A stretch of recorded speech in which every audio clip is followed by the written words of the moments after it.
रामायण का ट्रेलर आ चुका है। फिल्म दीपावली को रिलीज़ हो रही है इस साल।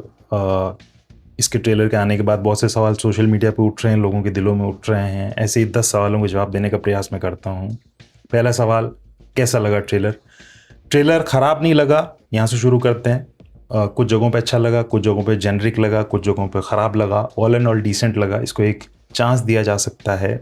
Sky is the limit. पहली बार ऐसा रावण देखा जो डायनेमिक है, दौड़ रहा है, एक्शन कर रहा है, कूद रहा है। इसका एक स्टाइल है, स्वैग है, उसकी तोन नहीं निकली हुई।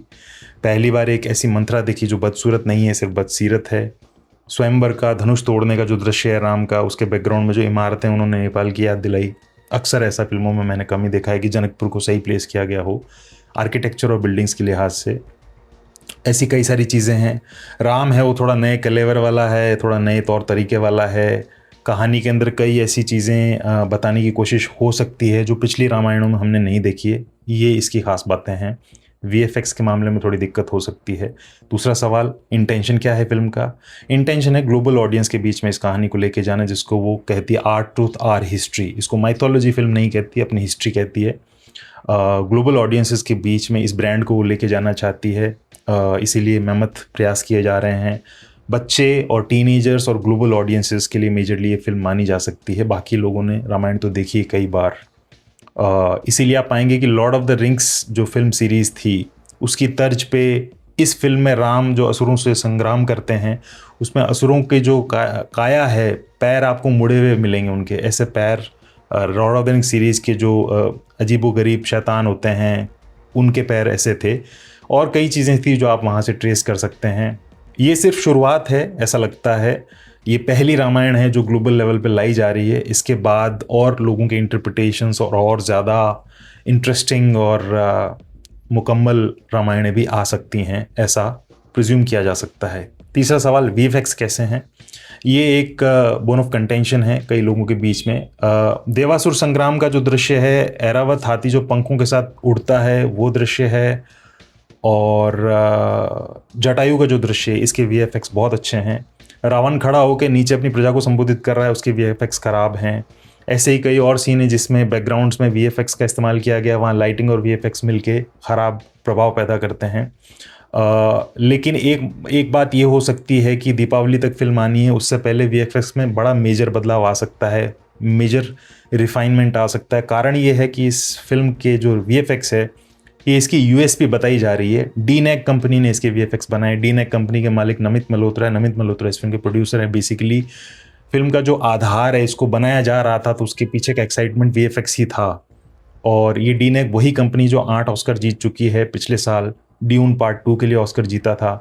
इसी फिल्म ने इंटरस्टेलर, इंसेप्शन, ड्यून पार्ट 1 और ब्लेड रनर 2049 जैसी फिल्मों के वीएफएक्स भी बनाए हैं। तो जानी मानी कंपनी है, स्टूपिड और इमेच्योर और बकवास वीएफएक्स नहीं बनाती है।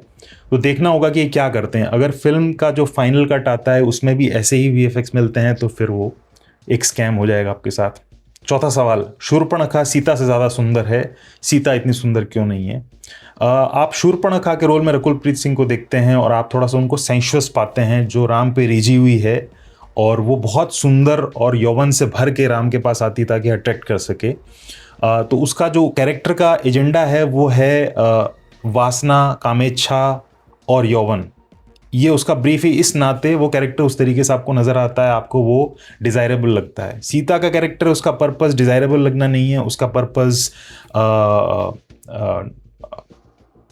पर्पस उस तरीके से सुंदर लगना नहीं है, उसका पर्पस ग्रेसफुल लगना है।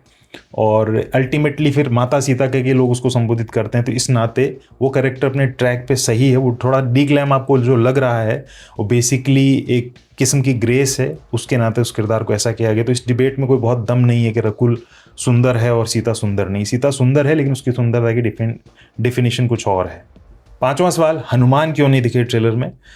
हनुमान के रोल में सनी देओल नजर आने वाले हैं।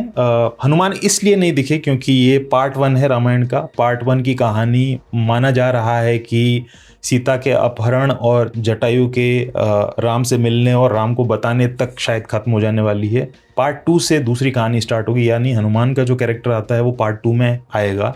एट मैक्स ये हो सकता है कि रामायण पार्ट 1 जब खत्म होगी तो फिर जो टीज आ सकता है उस टीज में हनुमान के दृश्य आप देख सकते हैं, या फिर जो अगला पार्ट 2 का ट्रेलर या टीजर आएगा वहाँ आपको हनुमान नजर आएंगे। या हो सकता है इस फिल्म में भी कोई व्यवस्था हो, पर अभी तक नज़र ये आता है कि पार्ट 2 में हनुमान नजर आएंगे। छठा सवाल, क्या ये आदि पुरुष जैसी तो नहीं निकलेगी? संभावना कम नज़र आती, क्योंकि आदि पुरुष के साथ कई ख़राब चीज़ें हुई थी। उसकी राइटिंग ख़राब थी, वीएफएक्स ख़राब थे, डायलॉग्स ख़राब थे, चॉइसेस ख़राब थी। उसने जो एक्सपेरिमेंट करने का प्रयास किया वो गलत जगहों पर करने का प्रयास किया। तो ऑल इन ऑल उस फिल्म ने अपनी एंटायरिटी में बर्बादी के लक्षण अपने में समेटे हुए थे। इस फिल्म के अंदर काफ़ी चांसेस नज़र आते हैं, बहुत जगहों पे ये फिल्म सही डिसीजन लेती, कास्टिंग अच्छी है, वीएफएक्स को लेके होपफुल हुआ जा सकता है, फिल्म ओरिजिनल जो टेक्स्ट है उससे कमिटेड रहती है।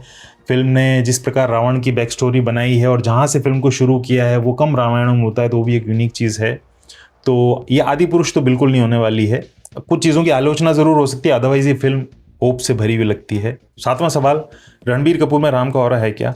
रणबीर कपूर में राम का ऑरा नहीं है, जो कोट एंड कोट ऑरा आप जिसको कहेंगे कि एक देवता होने का जो ऑरा होता है वो नहीं है। अरुण गोविल में कुछ हद तक था, एक जापानीज़ एनिमेशन फिल्म रामायण पे बनी थी उसमें भी था, इसमें नहीं है। इसमें राम एक मनुष्य ज़्यादा हैं और एक हीरो ज़्यादा हैं जो फाइट करता है, जिससे आप इंस्पिरेशन ले सकते हैं। रणबीर इसमें रिस्ट्रेंट ज़रूर हैं, लेकिन उतना रिस्ट्रेंट और उतना डिविनिटी से भरे हुए नहीं नज़र आते हैं जो राम से एक्सपेक्ट किया जाता है। ऑब्वियसली इस फिल्म की पैकेजिंग अलग तरह के ऑडियंस के लिए की जा रही है और इसके इरादे कुछ और हैं। आठवां सवाल, इस फिल्म के कैरेक्टर्स के कॉस्ट्यूम्स और गहने हैं वो ओरिजिनल नहीं है, सही नहीं है, वो मॉडर्न है, उस समय को रिप्रेजेंट नहीं करते। सही बात है, बहुत से सीन ऐसे हैं जिसमें कैरेक्टर्स के कपड़े और गहने ऐसे हैं जिनको आप ट्रेस नहीं कर पाएंगे उस काल से जिस काल की ये कहानी है। लेकिन ये एक्सपेक्टेड है, उसको थोड़ा सा नया बनाने के लिए इन लोगों ने ऐसा किया है। तो आपको अगर इस फिल्म को एंजॉय करना है तो आपको कॉस्ट्यूम्स और गहनों वाली डिबेट से आगे बढ़ना पड़ेगा। नौवां सवाल, सीता के रोल में साई पल्लवी की कास्टिंग कैसी है? उनकी आलोचना हो रही है कि उनकी एक्टिंग अच्छी नहीं, उनकी कास्टिंग गलत है। हो सकता है, लेकिन अभी कुछ कहा नहीं जा सकता। हो सकता है कि वो एक बुरी सीता साबित हो सकता है कि उस कैरेक्टर में अच्छा कर जाएं। 10वां और आखिरी सवाल, अब तक बनी जितनी भी रामायण है उनसे ये फिल्म कैसे अलग नज़र आ रही है? अब तक जितनी रामायण आई है उनकी कहानियाँ या तो शुरू होती राम से, उनके भाइयों के गुरुकुल से लौटने से, या उनकी विवाह से, स्वयंवर से, या इवन लव कुश जब जन्म लेने वाले होते हैं उससे पहले से भी कई कहानियाँ शुरू होती है। ये ऐसी कहानी है, वाहिद कहानी है जो रावण से शुरू होती है और रावण की बैक स्टोरी से शुरू होती है। क्या वो वजहें रही जिस वजह से रावण तपस्या करने गए? क्या वो वजहें रही जिस वजह से वो उन्होंने तपस्या की, लौटने के बाद उन्होंने क्या किया? उनके जो घर की कहानी, उनके भाई, उनकी माँ, देवता असुर, देवासुर संग्राम, ये सारी चीज़ें कभी किसी रामायण में मैंने नहीं देखी जितनी भारत में बनी है। इस नाते ये फिल्म कुछ नया लेकर आती है, क्योंकि पार्ट 1 जो रामायण को होना है वो मेजरली रावण के बारे में होना है और आधा फिर राम के बारे में होना है। इस नाते मुझे ये इंटरेस्टिंग लगा, नयापन लगा।